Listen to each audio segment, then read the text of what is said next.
Hi friends, Vise Expert YouTube channel ಗೆ ನಿಮಗೆಲ್ಲರಿಗೂ ಸ್ವಾಗತ. So today we discuss about the second unit exception handling most important question. So ಇವತ್ತಿನ ವಿಡಿಯೋದಲ್ಲಿ ಏನು discuss ಮಾಡೋಣ ಅಂದ್ರೆ most important question second unit ದಲ್ಲಿ ಯಾವ ಕೇಳಬಹುದು, ಯಾವ ಚಾನ್ಸಸ್ ಅದಾವು ಅನ್ನೋದ್ರ ಬಗ್ಗೆ ಡಿಸ್ಕಸ್ ಮಾಡೋಣ. So first one is define exception, name the keywords used in exception handling. The second question is what is string slicing, explain with an example. And third question is what is exception. And fourth question, what is recursion? Explain with an example. What is string? Explain with example. Next question is explain string functions. Explain operations of a string.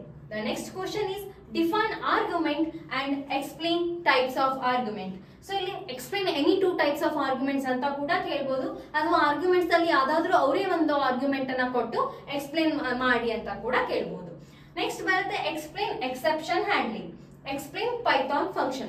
These are some important question based on exception handling. ಈ unit ಇನ್ notes ಕೂಡ ಏನ್ ಮಾಡ್ತೀನಿ, description ನಲ್ಲಿ link ಅನ್ನ ಕೊಟ್ಟಿರ್ತೀನಿ. ಅದೇ ರೀತಿ previous 2 question papers ಇಂದು link ಅನ್ನ ಕೊಟ್ಟಿರ್ತೀನಿ. ಸೊ ಡಿಸ್ಕ್ರಿಪ್ಷನ್ ನ ಚೆಕ್ ಮಾಡಿ. ಸೊ ಈ ವಿಡಿಯೋ ಇಷ್ಟ ಅಂದ್ರೆ ಖಂಡಿತವಾಗಿ ಲೈಕ್ ಮಾಡಿ, ಶೇರ್ ಮಾಡಿ ಮತ್ತು ಸಬ್ಸ್ಕ್ರೈಬ್ ಮಾಡಿ.